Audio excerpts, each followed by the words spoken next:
mais les faits sont autre chose. L'un des moments importants du discours du président Kabila, c'était sa position vis-à-vis de la communauté internationale. Il met en garde contre les injonctions des partenaires, de ceux qu'il appelle les partenaires internationaux. Et vous dites que vous êtes expert en coopération internationale, c'est comme ça d'ailleurs qu'on vous a donné le ministère ou le vice-ministère, ou le vice-ministère à la coopération internationale. Comment vous positionnez-vous par rapport à ce discours du président de la République? L'UFC jouit de l'expertise et de l'expérience d'un homme qui a fait ses lettres de noblesse en termes de coopération internationale, M. Kengo Adondo. Donc, si nous avons ces ministères-là, c'est parce que le parti a le potentiel de bien gérer, de bien mener cette mission-là. Alors, dans la diplomatie, dans la coopération, il y a quelque chose qui est fondamental, c'est le respect mutuel entre le partenaire. Et cela est réciproque. Donc, si le chef de l'État le dit comme ça dans son discours, je crois que c'est pour rappeler que c'est un élément de base. Je ne crois pas que ce soit dans le sens de provoquer les partenaires internationaux, parce que le Congo en a besoin. Nous sommes un pays qui avons besoin de tous nos partenaires internationaux. Nous avons besoin qu'ils nous fassent confiance. Nous avons besoin qu'ils nous considèrent et nous avons besoin de bâtir un dialogue franc avec eux. Donc, je ne pense pas que ce soit de la provocation, mais c'est un rappel qui en vaut peut-être la peine compte tenu des enjeux et des circonstances. Mais bref, le chef de l'État, il est responsable de la politique, il est responsable du mandat que le peuple lui a confié. C'est lui qui mène ses mandats et il les mène comme cela lui semble bon. Et nous, en tant qu'opposition, s'il y a quelque chose qui n'est pas bien, on le dit, on le dénonce. Alors, nous tendons petit à petit à la fin de cette émission. Autre sujet d'actualité, nous allons peut-être terminer après par le décès de M. Kola Diallo.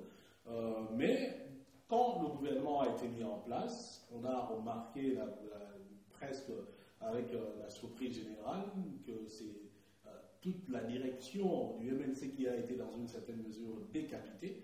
Et vous, ça vous a fait plaisir ou bien vous vous êtes dit, mais tiens, ça ne devrait pas se passer comme ça? Dire que la direction du MLC était décapitée, je ne peux pas me lancer sur cette piste-là. J'ai vu, comme tous les Congolais, j'ai constaté qu'il y avait des hauts représentants, des hauts cadres de ces partis qui faisaient partie du gouvernement dans le cadre des accords sur les concertations nationales, sur les recommandations. Parce que souvenez-vous que le MLC était parmi les partis ayant participé aux concertations nationales. Et c'est à ce titre que le MLC était invité à présenter ses candidats pour le gouvernement. Donc, ça fait partie des accords, des compromis qui ont été trouvés au niveau des concertations nationales. Maintenant que c'est là, non, monsieur Kousouanika, que cela aille jusqu'au point où les personnes sont révoquées, je crois que ça, c'est des problèmes internes au MLC. Nous ne savons pas comment ils gèrent, comment leur cuisine interne est gérée, mais on les laisse gérer leurs problèmes. Vous ne dites pas pourquoi ils sont révoqués. Parce que ce n'est pas simplement par le fait de participer au concertation national. Jean-Pierre Bemba, dans sa lettre de révocation, dit clairement qu'ils ont trahi dans la mesure où, même s'il a donné son quitus pour que les MLC participent aux concertations nationales, il n'était pas question d'aller faire un partage du pouvoir. Donc, il n'était pas question d'entrer au gouvernement. Oui, mais je suis... En fait, ça, c'est la lettre de je respecte le point de vue de M. Jean-Pierre Bemba, mais je crois aussi que dans le modèle démocratique que nous voulons mettre dans la République, les partis politiques doivent refléter le modèle démocratique qu'ils veulent mettre en place. Ce n'est pas qu'il y ait une seule personne qui a le dernier mot, qui a la dernière parole. Je crois qu'il y a aussi matière à redire dans la manière de fonctionner du MLC. Je respecte tout à fait leur liberté de faire, leur façon de faire, mais je me sens un peu gêné quand même qu'il y ait une seule personne qui a le dernier mot alors qu'il y a un collège des fondateurs. Vous voyez qui est dans ces collèges des fondateurs, quelqu'un serait allé au gouvernement sans l'avis de M. Kengo, par exemple, au niveau de l'UFC? Je ne reproche pas quelque chose au MLC. Je dis, ceux qui sont au gouvernement, ils le sont parce qu'ils ont participé aux concertations nationales et dans l'esprit et la lettre des recommandations de concertation, il fallait que ceux qui étaient là, le parti qui s'était associé dans cette aventure, dans cette initiative, puissent participer aux concertations. Il faut qu'on sache, vérifions également la constance du leader du MLC quand il prend ses décisions. Est-ce qu'il est constant? Est-ce qu'il dit… On ne sait pas. Finalement, c'est une cuisine interne. Peut-être qu'il a accepté et qu'il a refusé. Peut-être qu'aujourd'hui, avant, quand il n'y avait pas de lueur par rapport à sa libération, il était d'accord que le MLC participe au gouvernement. Aujourd'hui que les donnes sont en train de changer à la haie, il peut changer d'avis, ça reste un humain. Mais moi, je trouve que c'est très dangereux. Vous estimez que les donnes sont en train de changer en sa faveur? Je trouve que c'est très dangereux. Je n'ai rien dit à ce sujet. Mais je trouve que… C'est un non-dit. je trouve que c'est dangereux alors que nous prenons la démocratie participative. Nous voulons que le peuple participe dans l'exercice du pouvoir et que nous ne sommes pas à mesure de faire participer réellement ces peuples. Il n'y a pas conflit, il n'y a pas des situations qui demandent un arbitrage suprême d'un chef. Bon, mais écoutez, c'est la popote interne au MLC. Ils règlent à leur manière, mais je suis quand même inquiet par rapport au modèle démocratique que ce genre de parti peut imposer aux Congolais quand c'est une seule personne qui doit décider. Alors, le MLC fait partie de l'opposition, comme vous étiez aux concertations nationales. Dans l'hypothèse d'une crise, parce que comme vous avez dit tout à l'heure ici que nous allons tout droit dans un mur, quels seraient les types d'opposants avec lesquels l'UFC pourrait se sentir à l'aise? Non, je crois que vous appuyez ou vous mettez l'accent sur quelque chose que je n'ai pas dit dans la forme que vous présentez. Je n'ai pas dit que nous allons droit dans le mur, nous allons droit vers une crise. Sinon, ça ne sert à rien que nous participions au gouvernement.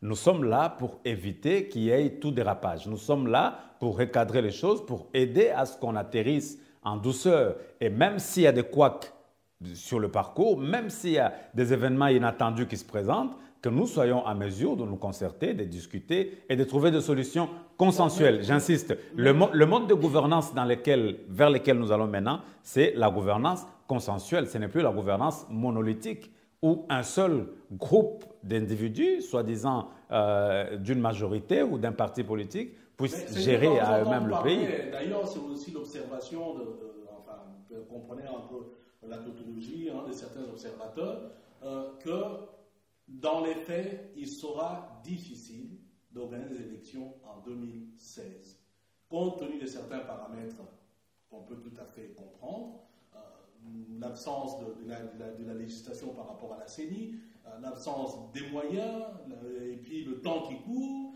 Et donc, voilà, on sera dans une certaine mesure devant une impasse politique en 2016. Soit qu'il n'y aura pas élection, donc il faudra qu'on trouve une solution par rapport à ça. Or, c'est ça ma question en fait. Vous dites que vous êtes l'opposition républicaine. Or, d'autres ne vous reconnaissent plus le statut d'opposant. Monsieur Kousouaneka, Monsieur Kousouaneka, je veux vous dire une chose aujourd'hui, c'est une déclaration solennelle que je fais aujourd'hui. L'UFC ne participe pas au gouvernement pour aider à la prolongation du mandat ou pour aider à ce que l'illégitimité ou l'illégalité s'installe à quelque niveau du pouvoir que ce soit. Mais nous sommes là pour accompagner, pour mettre en œuvre les recommandations des concertations nationales, lesquelles recommandations ont prévu des mécanismes qui permettront, le cas échéant, s'il y a une impasse, s'il y a un problème, qui permettront à ce que nous puissions le régler de manière consensuelle. Donc, nous ne sommes pas allés au gouvernement pour dire, voilà, ça ne va pas marcher, il y aura un problème, il y aura un blocage, et on est là pour accompagner à ce qu'il y ait le blocage. Non, nous sommes là pour éviter qu'il y ait quelque blocage que ce soit et que le processus électoral se déroule comme il se doit. Nous attendons ici qu'en 2016, que les élections législatives se passent telles qu'il se doit. Les observateurs peuvent avoir raison, la CENI n'est pas prête, qu'il y aura des problèmes d'infrastructure, ainsi de suite. Ça, c'est des situations imprévues qui peuvent arriver dans un processus de gouvernance. Et quand ces problèmes, ces genres de situations arrivent, ce que nous devons faire en tant que responsables politiques, c'est de nous retrouver autour d'une table, nous asseoir, discuter et regarder le problème objectivement. Le Congo n'est plus au niveau où ces problèmes doivent être gérés par passion ou par considération clanique, tribale, ethnique ou autre, mais nous devons le gérer de manière objective en tenant compte de paramètres clés qui doivent aider à la gouvernance. Maintenant, répondre à votre question, quel est le type d'opposants avec lesquels nous nous sentirons à l'aise? Mais nous sommes de l'opposition, nous sommes d'accord avec tous ceux de l'opposition qui ne travaillent pas pour amener le pays dans l'impasse, mais qui travaillent pour assurer la sérénité dans la nation, pour assurer le développement, pour accompagner la République vers son essor, vers son progrès, pour amener le peuple congolais dans une situation de paix, de tranquillité, où la libre circulation de personnes et de leurs biens sera effective, où la sécurité d'est à l'ouest sera assurée. Nous voulons travailler pour cela. Et si en tant que Congolais, en tant que compatriotes, fils et filles de ces pays, on demande notre expertise, l'État a besoin de nous, nous n'hésiterons pas de venir prêter notre main d'association pour faire avancer la gestion de la chose publique pour le bien-être du peuple, pour le bien-être du Congolais avant tout. Donc, celui qui se réclame de l'opposition ou de la majorité qui croit en un même principe, qui croit qui a les mêmes convictions démocratiques, qui est épris de paix et de développement comme nous, elle est bienvenue. C'est des personnes avec lesquelles nous pouvons parler. L'UFC n'a pas d'exclusif en termes de qui ou de quand ou de comment il faut parler avec les Congolais. Nous croyons que tous les Congolais sont égaux, tous ont la capacité, ont quelque chose à apporter et nous sommes ouverts à des négociations, à des discussions avec tout le monde. Alors, avec tout le monde, mais l'autre critique qu'on a faite par rapport au gouvernement dit de cohésion nationale, c'est son manque de représentativité. On a vu les députés du Bas-Congo monter au créneau, ils ne se sont pas retrouvés. Sur la province orientale, ils ne l'ont pas dit, mais dans les coulisses, murmurent également. Bon, je suis moi-même de la province orientale voilà, et je le... Murmurez donc aussi. Bon, nous murmurons parce que nous ne sommes pas suffisamment représentés. Vous savez, la province orientale, c'est la province qui a apporté le plus, c'est la plus grande démographie de la République, qui a apporté le plus de voix également. Non, la province orientale, c'est la plus grande démographie. Donc, voilà. Je ferme la parenthèse. Je crois que la formation d'un gouvernement doit tenir compte de paramètres géopolitiques et géostratégiques également. Les compétences d'abord, le sérieux, le sens de l'État, le sens de l'honneur, toutes ces valeurs-là. Donc l'homme politique doit être un dépositaire de valeurs et de compétences. Le mélange de valeurs et de compétences font d'un homme politique la personne capable d'assumer des responsabilités. Dans un pays tel que le nôtre, où nous avons 454 ethnies quand même, les équilibres géopolitiques et géostratégiques sont à respecter. Mais j'affirme aussi, Monsieur Koussanika, le gouvernement représentatif, qu'est-ce que ça veut dire? C'est un gouvernement dont les personnalités, les personnes qui en font partie, ont un leadership social, des personnes en qui le peuple, les entités ethniques, les entités sociales et culturelles se retrouvent. Ce n'est pas que ça la valeur, ce n'est pas la géopolitique qui fait le travail.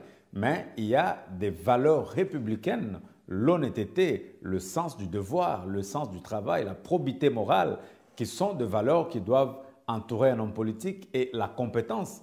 Les valeurs encadrent les compétences. Donc un homme politique doit être dépositaire des valeurs et des compétences.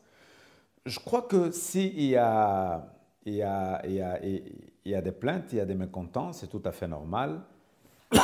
Mais je pense aussi que les équilibres n'ont pas été très bien respectés, même en termes générationnels, parce que nous avons maintenant 4 générations politiques, la génération des patriarches, la génération de nos pères, notre génération et la génération de nos jeunes frères.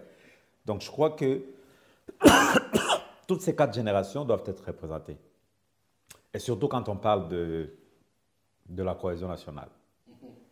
Alors maintenant, votre parti, si au niveau ethnique, au niveau provincial, certaines ne sont pas représentées, mais il y a quand même des partis qui sont valablement représentés, c'est le cas du vôtre. Est-ce que le gouvernement des cohésions nationales, c'est votre priorité que vous avez atteint?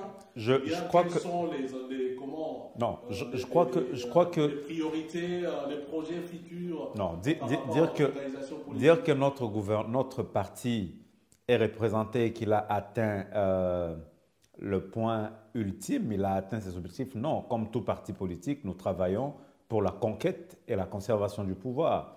Et conquérir le pouvoir, c'est aussi des stratégies parce que il n'y a pas que il y a les urnes, il y a des accords politiques, il y a des négociations, il y a beaucoup d'instruments qui permettent à un parti d'atteindre ses fins.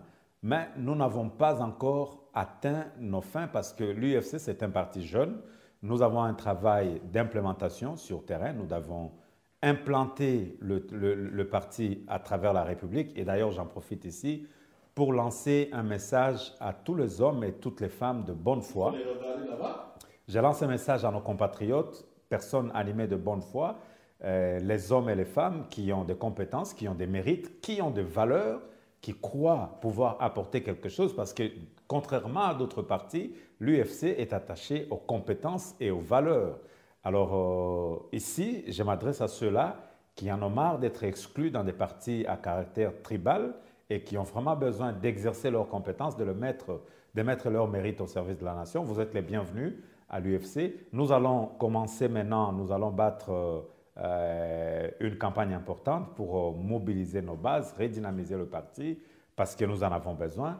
Et je crois qu'il y a des échéances électorales. Nous commençons maintenant à nous préparer pour faire face à ces échéances et arriver à remporter le plus de sièges possible. Notre objectif, c'est contribuer à l'amélioration du bien-être du Congo, contribuer à l'essor de la nation et de l'État congolais. Tant que le Congo n'aura pas atteint ces points-là, tant que le peuple congolais n'aura pas mangé à sa faim, tant que le fonctionnaire congolais ne sera pas payé comme il se doit, tant que la RDC n'aura pas assaini ses relations avec les partenaires internationaux, avec les bailleurs de fonds, tant que le niveau de la dette intérieure ne sera pas revu, tant que le géant de l'Afrique, le géant de l'Afrique centrale ne se sera pas levé, la RDC, tant qu'elle n'agira pas comme la gâchette de l'Afrique, nous, au sein de l'UFC, nous resterons sur notre soif. Souvenez-vous que le président Léo Kengwa-Dondo, lors de sa campagne présidentielle, il a lancé un projet en 100 points clés qui devait être mis à jour, mis en œuvre lors de 100 premiers jours du gouvernement. Nous avons un programme gouvernemental qui permettra à faire décoller l'économie du Congo. Nous n'avons pas encore eu l'occasion de l'expérimenter, de le mettre en œuvre. Notre rêve est d'arriver à mettre cela en œuvre. Et pour qu'on y arrive, nous devons travailler, nous devons redynamiser le parti, nous devons consolider nos bases, nous devons recruter le plus de jeunes possible parce que la moyenne d'âge au sein de l'UFC est quand même, il y a quand même assez de personnes d'un certain âge. Je crois que nous devons rajeunir le parti. Nous devons profiter de l'expérience de ceux qui sont là, de nos aînés, de nos papas, de nos grands-pères. Nous devons profiter de leur expérience pour préparer la relève et assurer un héritage correct, un héritage efficace, digne de son nom pour la République et pour la progéniture. Donc, le projet de l'UFC, il est centré sur les jeunes et les femmes. Donc, en gros, notre projet tourne autour de ces deux grandes couches de la population congolaise qui sont les plus discriminées d'ailleurs et qui, à l'horizon 2016, il y aura 10 millions de jeunes qui auront atteint l'âge de la majorité. Nous croyons que nous devons travailler pour aller conquérir une bonne partie de ces jeunes qui seront partie des électeurs, qui feront partie des électeurs dans les échéances 2016-2017. J'espère qu'ils vous ont entendu. Alors nous avons terminé par cette nouvelle triste qui a frappé l'espace politique congolais avec le décès de M. Kouya Diallo, ancien Premier ministre, intérimaire, ancien ministre, ancien gouverneur de province, d'ailleurs récemment aussi gouverneur de province d'Équateur. Ouais. Normalement, c'est lui qui était en fonction, même s'il était remplacé d'une certaine manière par quelqu'un qui était nommé, il me semble, par le ministre. Alors, que retenez-vous de la personne? Ce que je retiens de la personne, d'abord je dis paix à son âme, je présente mes condoléances et les condoléances de mon parti à sa famille et à ses proches. C'est quelqu'un qui était très proche au président Kengo et je crois que sa disparition, c'est une perte pour l'Équateur, pour la République tout entière. Mais la leçon que j'ai à tirer, c'est que quand nous avons des valeurs sûres, telles que M. Koya Diallo, le défunt qui nous a quittés, tels que Papa Bomboko, tels que d'autres qui nous ont précédés, je crois que pour nous qui restons dans la vie active, nous devons tirer une leçon, c'est que chaque instant que nous avons encore avec de telles personnes doit être profitable pour nous et pour la nation. Et je le dis ici que aujourd'hui, ceux qui étaient peut-être à ses côtés, ceux qui travaillaient avec lui et qui n'ont pas su profiter vraiment de l'expertise, du sérieux, de l'honnêteté et de la perspicacité de cet illustre disparu, aujourd'hui, ils n'auront que leurs yeux pour pleurer. Alors, mon souhait est que l'héritage, le patrimoine politique, le patrimoine culturel, les patrimoines économiques qui représentent certaines personnalités de cette trempe soient réellement partagés, que ces patrimoines soient légués à des fils et à des filles dignes de ce nom et qui peuvent le léguer à d'autres, perpétrer cela parce que nous acquérons l'expérience, nous acquérons le savoir. C'est pour les progénitures futures, c'est pour les générations futures. Le message est également lancé aux personnes d'une autre génération qui n'est pas la mienne, c'est que la République a évolué, la République a besoin de vous, les jeunes, vos enfants ont besoin de vous, ils ont besoin d'hériter de votre expérience, de votre expertise, alors ne leur barrez pas la route, donnez-leur l'occasion de s'exprimer, donnez-leur l'occasion de faire de pas en avant, encadrez-le, même s'ils échouent, même s'ils sont mauvais, mais votre expérience vous aidera. Je crois que chacune de ces personnalités a un jour eu la chance d'être crue par quelqu'un. Il y a un homme, il y a un aîné qui a cru en eux et qui a fait de ce qu'ils sont. Je crois qu'ils doivent faire de même pour les jeunes et les enfants qui viennent après. Voilà, c'est par ces mots, voilà, Téléchambre également aussi présente des condoléances à la famille de l'illustre disparu. Donc c'est par ces mots que nous mettons un terme à cette émission Discours de vérité. Nous espérons avoir été à la hauteur pour vous proposer une émission de qualité. D'ici là, portez-vous très très bien. Peace and love, frères. Ainsi soit-il. Et ce qui est dit est dit. Monsieur Paul Makila, merci et au revoir. C'est moi qui vous remercie.